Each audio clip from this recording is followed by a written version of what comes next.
Thank you all for joining us here today. I'd like to first and foremost make my utmost compliments of my cabinet.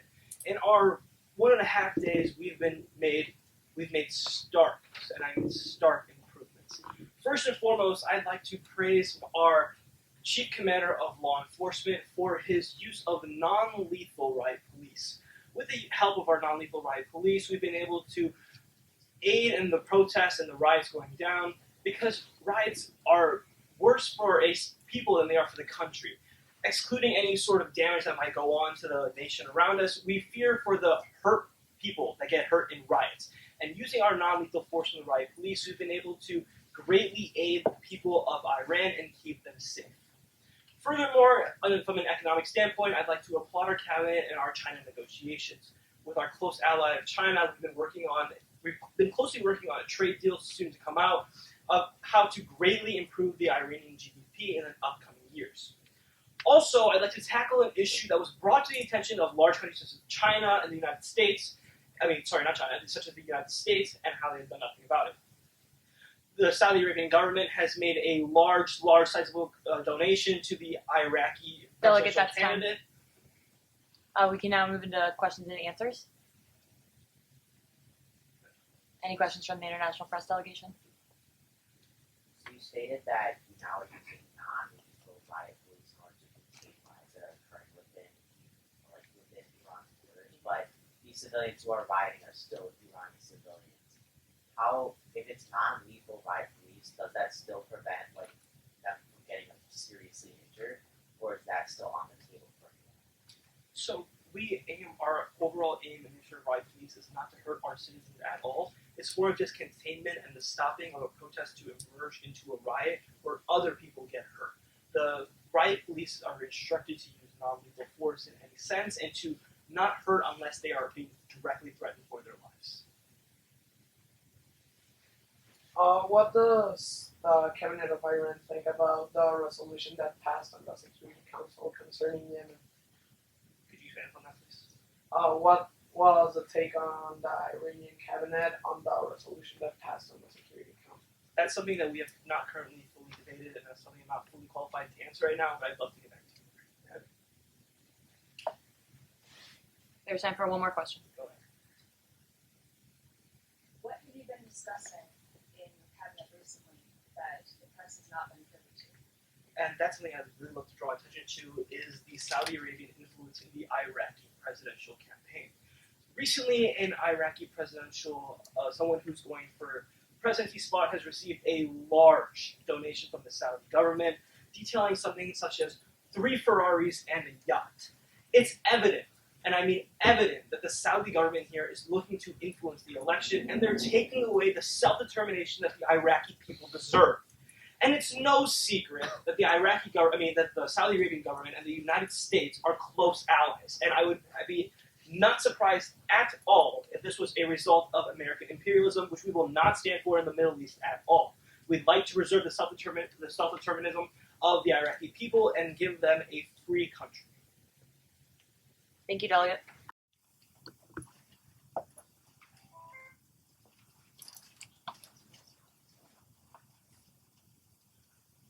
Start off with, we would like to express our sympathy and our support for the Kurdish state. And we believe that these absurd,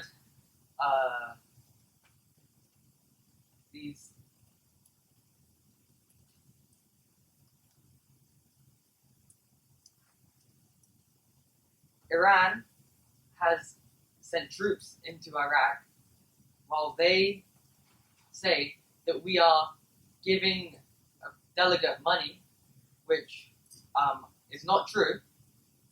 You have sent troops into Iraq, which is... I, the director of the FSB, have been a victim of slander. I was severely misquoted by a journalist who favors the demise of the Russian Federation.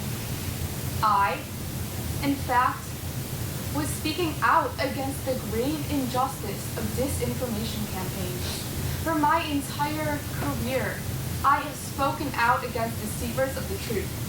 I am disheartened by the efforts of an individual to disparage my record and the entire cabinet of the Russian Federation. The Russian Federation is working steadfastly to determine who falsified the contents of a closed session cabinet meeting.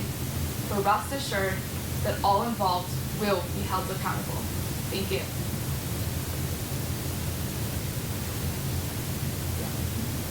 How do you intend to hold like a press delegate accountable if they're from another nation because you ban foreign press intervention into our cabinet, correct? I'm not at liberty to speak on anything we may or may not have banned. Yes. Why is the Russian Federation concerned about international news and only allowing local news from Moscow Times? We are concerned because a member of the cabinet of the Russian Federation has been a victim of slander. That is unacceptable, and we want to know who did this, and we will hold that person accountable. Okay. How do you know that the person who misinformed the Russian cabinet was on the Russian Times? No, Moscow Times, sorry. We have no idea who did this, but we are working steadfastly to determine we have many people on it right now, and that person will be brought to justice. Yes. Are you at liberty currently to speak of your relationship with China? I'm not at liberty to speak on those matters right now. Yes. How do you intend to extradite a press delegate if they're from another country? I guess this is the first part of my question because you can't bring those types of delegates to justice for the safety of another nation. I'm not in the capacity to speak about that right now. I'm here to clarify the truth and that I was severely misquoted. Yes. What do you have to say in response to allegations that not allowing certain members of the foreign press to enter your cabinet and only allowing people from your country to enter your cabinet and report on it could be classified as disinformation by preventing certain perspectives on Russian issues? I've spent my entire career preventing disinformation campaigns. My career is defined by a quest for the truth, and that is how the cabinet of the Russian Federation is run. That's all of our time for questions, delegates. You are all. We help Hong Kong in more ways than one. Hong Kong, we extend our hand to you. Do you take it?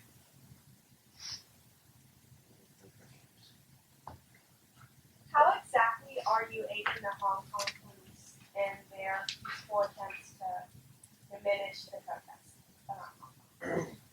So basically, our big thing is 99% of the Hong Kong protesters are peaceful.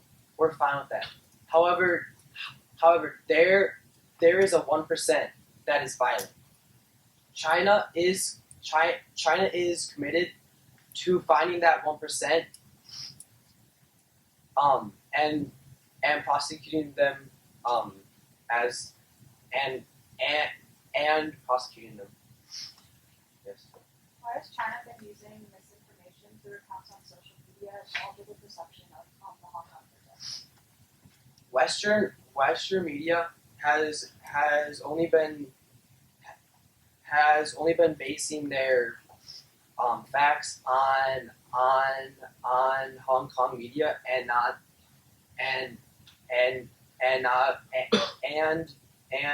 giving China's like perspective in it. So their reports are very biased and like not accurate in China's view. There's time for one more question. Yes. What is China's response to America in terms of compromise for the trade war? Could you elaborate on that? Currently, the United States and China have already been talking about how they're going to approach the tariffs that are being raised. What is China's current position on it? We currently just had a meeting with them at the Mar-a-Lago resort in Florida, and we have come to an agreement of lowering tariffs, and I think that meeting went very well, and our relations with the U.S. are looking hopeful for the near future.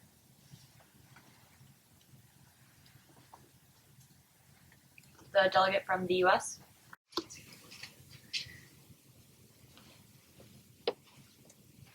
The United States would like to begin by expressing our gratitude to the Chinese government for working with us to create the Treaty of Good News. The United States has agreed to sign the treaty by the end of December, and it includes a 50% reduction in tariffs by both countries. The reduction will be gradual, with a 20% reduction by January 1st, 15% by April 1st, and the final 15% by August 1st. Furthermore, the United States has strengthened our Cybersecurity Infrastructure Security Agency, also known as CISA, by increasing our $3.5 billion budget by 5%. This money will be directed towards innovative security and defense in the defense sector. The President is also working towards expediting the building of the wall, as well as adding non-military personnel to the border to serve as humanitarian aid. Yes. You stated that the current trade deal between the United States and China allows for 50% of tariffs to be reduced on both sides. How is this going to resolve the budget crisis that got the United States into this trade war in the first place when Trump expressed concerns that the United States has a large budget deficit currently with China? So our whole cabinet agreed that a 50% reduction in tariffs would be beneficial to the diplomacy between the two countries, and we are very happy with the deals of the trade that we have made.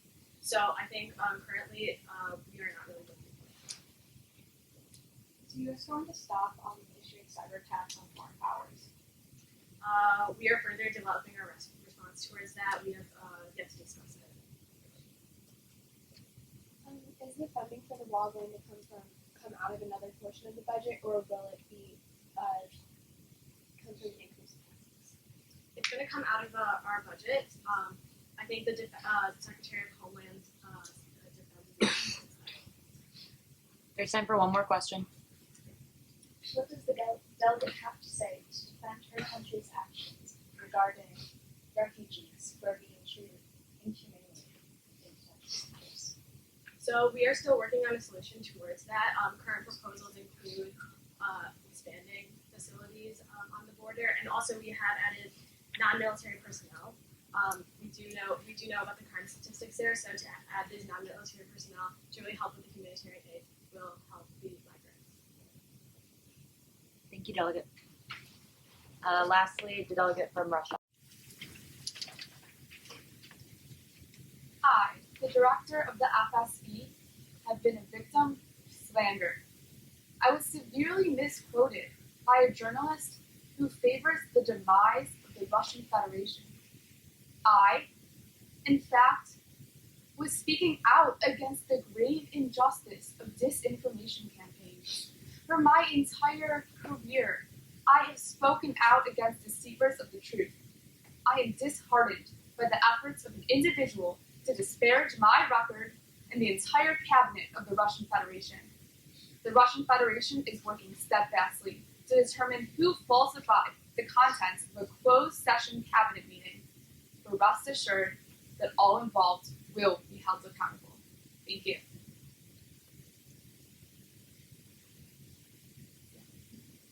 How do you intend to hold a press delegate accountable if they're from another nation because you banned foreign press intervention in your cabinet, correct?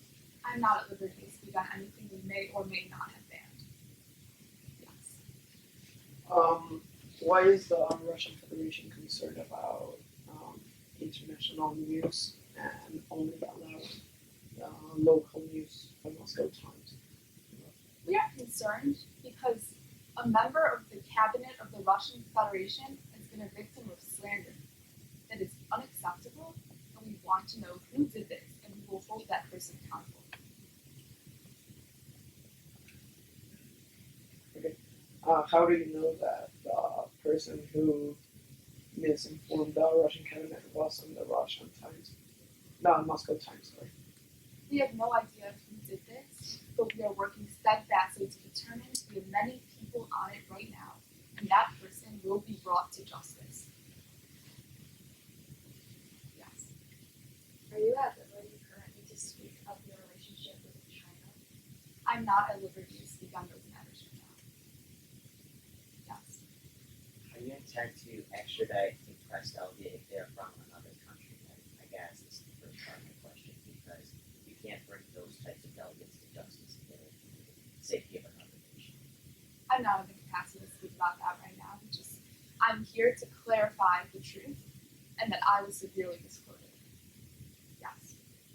What do you have to say in response to allegations that not allowing certain members of the foreign press to enter your cabinet and only allowing people from your country to enter your cabinet and report on it could be classified as disinformation by preventing certain perspectives on Russian issues? I have spent my entire career preventing disinformation campaigns. My career is defined by a quest for the truth, and that is how the cabinet of the Russian Federation is run. That's all of our time for questions, delegates. You are all